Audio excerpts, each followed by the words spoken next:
Assalamu alaikum warahmatullahi wabarakatuh. We start our lectures with the diarrheal disease of children, which is a very important subject. We start by acute diarrhea in children. Our objectives. Before starting, we should know our objectives regarding this subject. We are going to define the subject and to evaluate its importance, approaching its prevalence, pathogenesis, and management. We are going to discuss dehydration, the causes of dehydration types, presentation and management, chronic diarrhea causes and management. Management of acute diarrhea in children. Welcome to the module on management of acute diarrhea in children. Diarrheal disease remains a leading cause of morbidity and mortality among children in low and middle income countries. Most deaths result from the associated shock, dehydration, and electrolyte disturbances or imbalance. In malnutrition, the risk of acute diarrhea, AD, its complications and mortality are much more than in good or well-nourished children. Learning the outcomes. By the end of this module, you should be able or competent in the management of acute diarrhea and dehydration. In particular, you should be able to describe when to use the oral or parenteral fluids and what solutions to use, to identify the malnourished child and adjust management accordingly, to describe when antibiotic treatment is indicated or needed, and the adverse effect of the overuse of antibiotic, and to describe the use of zinc in acute diarrhea. By definition, acute diarrhea. There is a wide range of normal stool patterns in children, which makes the precise definition of acute diarrhea quite difficult. But usually we depend on the mother's knowledge about the habits of the child bowel motion. قسم من الأمهات تقول لك يوميا تطلع بطنها مرة أو مرتين أو 3 مرات، فإذا هي متعودة على هالريت it is usual and normal habit. But any change from the usual or normal habit, it is considered diarrhea or constipation. It depends on the frequency, the volume, and the consistency. Any change from the habit told this information once got from the mother, this indicates a condition of diarrhea. According to the WHO, World Health Organization, acute diarrhea is the passage of stools or watery stools 3 times or more in a 24-hour period up to 14 days. Because we consider the acute diarrhea is not anymore acute once it passes or crosses the 14 days duration, after which we use to call it chronic. In the breastfed infant, the diagnosis is based on a change in the usual stool frequency and consistency as reported by the mother. Acute diarrhea must be differentiated from the persistent or chronic diarrhea, which is less than 14 days duration and may begin acutely. Typically, this occurs in association with malnutrition, may be complicated by dehydration. Causes of or risk factors in acute diarrhea. The stakeholders or risk factors هم راح يكونون diarrheal pathogen, the host factor, and the environmental factors.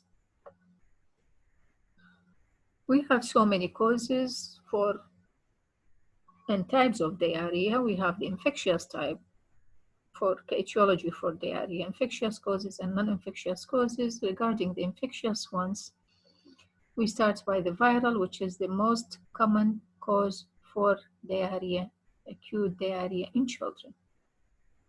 The rotavirus constitutes around 50% of the cases. Parvovirus, Coxsackie virus, and echovirus. It affects the intestine itself and usually preceded by upper respiratory tract infection in children below the 2 years of age.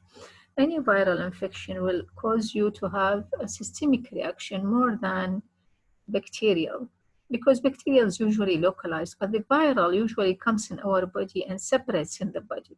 For example, يعني لما يكون عندي viral infection or a child with a viral infection, usually they have more than one sign and symptoms, not purely diarrhea.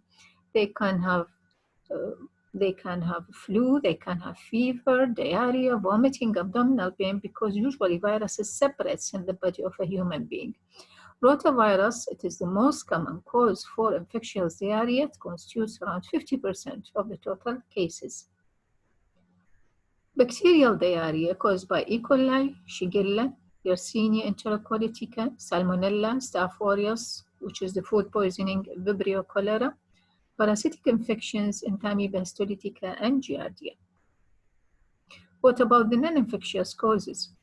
Feeding problems such as type of milk, concentration of milk, and the technique of feeding, anatomical defects such as malrotation, surgical causes such as Hirschsprung congenital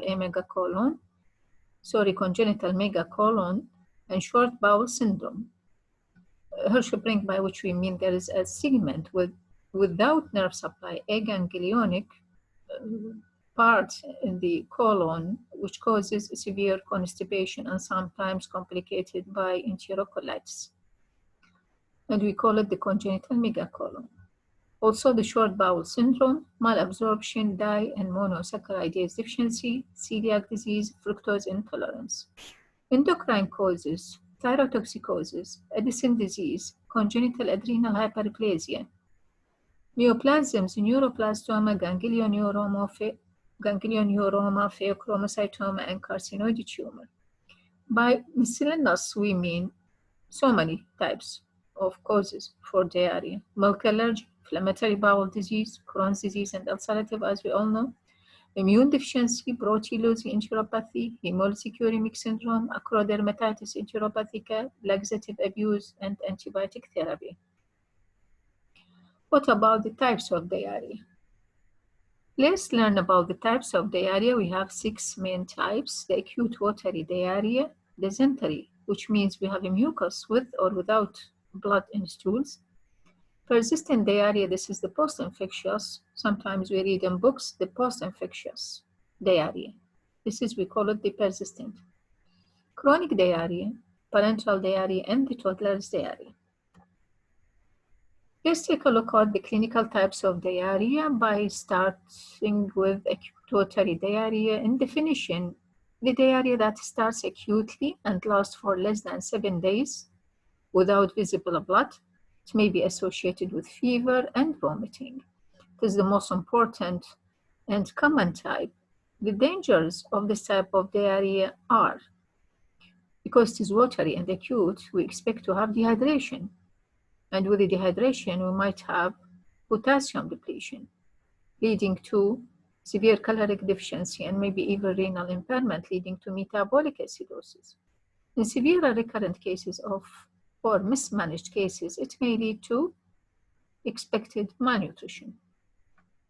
Common pathogens causing this acute watery diarrhea are the rotavirus, constituting more than 50% of the cases. Viruses are the most common causes for diarrhea, especially rotavirus. Bacterial اللي هي Shigella, Enterotoxogenic E. coli, Salmonella, Vibrio cholera, Campylobacter jejuni, Enteropathogenic E. coli. We have so many types of E. coli. What about the acute watery diarrhea, also referred to as dysentery? This is the passage of blood in stools, and it is a result of damage of the intestinal mucosa by an invasive organism. And what led to the production or the appearance of blood in the stools is the invasion. There should be an invasion or destruction to the mucosa of the gastrointestinal wall. The complications are sepsis, and by definition, it is the diarrhea that is accompanied by mucus with or without blood. What about the dangers of this type of diarrhea? Because it causes invasion, this might lead to septicemia because of the invasive organisms are going to reach the blood, hemolytic uremic syndrome, malnutrition because of the anorexia and the intestinal mucosal damage.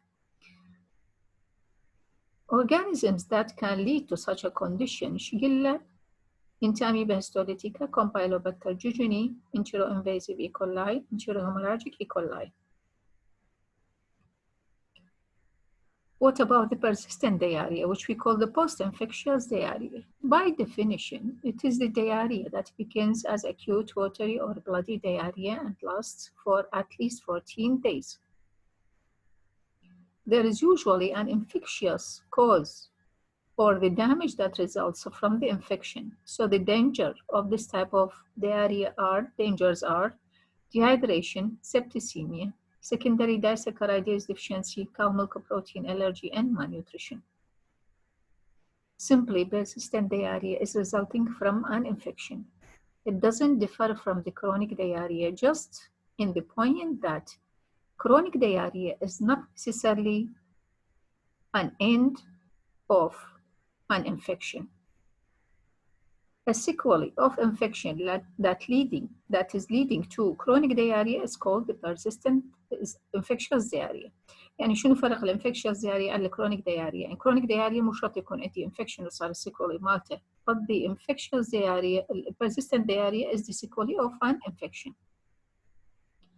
Any organism, but especially Shigella, Enteroadherent E. coli, and the Cryptosporidium can cause persistent diarrhea. Chronic diarrhea. It is the recurrent and long-lasting diarrhea due to non-infectious etiologies such as celiac disease, cystic fibrosis, autoimmune villus atrophy, A-beta lipoproteinemia, and so on. Most important danger of chronic diarrhea is definitely will be malnutrition. What about parenteral diarrhea? By definition, the diarrhea that occurs due to infection elsewhere in the body as otitis media, meningitis, pneumonia, or UTI.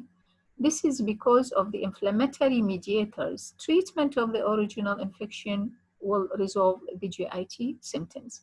يعني أنا عندي فد infection somewhere in the body. هذه immune mediators راح تصير بيها will be reflected on the GIT causing diarrhea. Once I treat the original infection, I'm going to treat the GIT symptom. What about the toddler's diarrhea? By definition, it is the diarrhea that occurs in the children in the preschool age. It's usually watery with undigested food. The child is thriving very well. No evidence of malabsorption, no dehydration, no RBCs or white VCs in the general stool examination.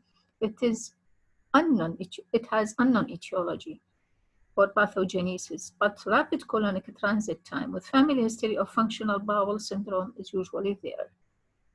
You don't have to treat because reassurance is quite enough. Try to reassure the parents and tell them that it is a self-limiting condition. Even if it persists, it doesn't harm or cause any harm to the child.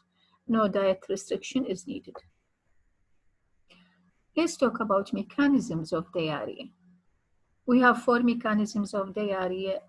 These are mechanisms, not causes. We talked about 6 types of diarrhea. هسه راح نحكي على mechanisms of diarrhea. And so many types of diarrhea might have more than one mechanism involved. Let's start by osmotic diarrhea. It is the diarrhea that occurs due to the ingestion of poorly absorbed osmotically active substances that cause shifting of the water into the intestinal lumen. For example, if you stop the oral feeding, the diarrhea will stop. وهاي ناس وهاي أطفال من يبدي ياكل مادة معينة يبدي يصير عنده ديارية. فأول شيء من الأم تقول لي الطفل هذا صار عنده ديارية، أحاول شنو اللي يدخل للفيدينج ليست مالته أو الحليب مالته، أحاول إذا وقفت هذه المادة اللي هي offending osmotically active وشفت الطفل تحسن. This is definitely an osmotic diarrhea mechanism, such as ingestion of high carbohydrates diet, congenital lactase sucrase isomaltase deficiency, primary, يعني هو congenitally deficient in these enzymes, infections with rotavirus or salmonella or enterohemorrhagic E. coli, giardia, causing severe shedding of the villi that contain the disaccharidase enzyme. هذا loss of the enzyme اللي صار because of the shedding of the villi because of the diarrhea is going to lead me to a secondary lactase deficiency state.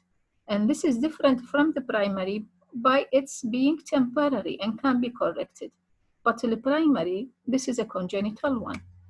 So primary lactase deficiency is a congenital one. Secondary is due to acute infection leading to shedding of the villi, leading to deficiency in the enzyme and secondary lactase deficiency. Celiac disease, autoimmune enteropathy, antibiotic use and abuse of laxatives. What about the secretory diarrhea?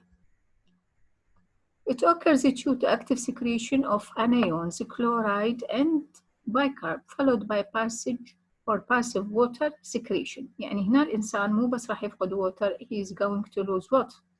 Electrolytes. And most of important of which is the chloride and bicarb. For this type of diarrhea, if you stop the feeding, the diarrhea will not stop. This is a very important point to differentiate between the osmotic and the secretory diarrhea. Causes of secretory diarrhea, we might have luminal factors, bacterial enterotoxins, as the cholera, enterotoxogenic E. coli, staph, and Clostridium, hydroxy fatty acids that is produced by the bacterial digestion of malabsorbed dietary lipids, non-absorbed bile acids. وهنا ممكن يشوف why أطفال اللي عندهم chronic liver disease might have chronic diarrhea. Endogenous factors, hormones secreted by the tumors like vasoactive peptides, inflammatory mediators released in response to food allergy, inflammatory bowel disease or systemic diseases, activation of the adenylate cyclase enzyme by some bacteria which stimulates the formation of cyclic AMP, which leads to activation of protein phosphorylation that triggers the chloride secretion and impaired sodium absorption. These are mechanisms we are going to learn to know the mechanisms of diarrhea. How to differentiate between the osmotic versus secretory diarrhea. Volume of stools less than 200 ml versus more than 200 ml.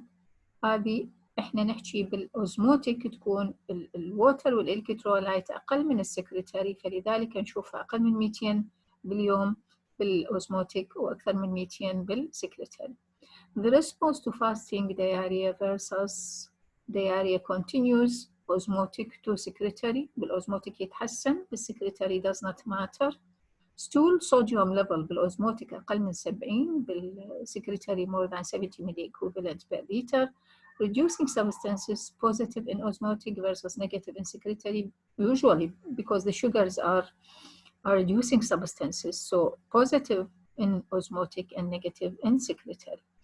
And last, the stool pH, which is acidic in the osmotic and non-acidic in the secretory. What about the third mechanism, deranged motility, due either to hypo or hypermotility of the intestine? Hypermotility, such as thyrotoxicosis, intestinal infection, and laxative abuse, hypomotility in blind loop syndrome, leading to intestinal pseudo-obstruction and bacterial contamination, bacterial overgrowth, leading to some sort of enterocolitis. What about the fourth mechanism?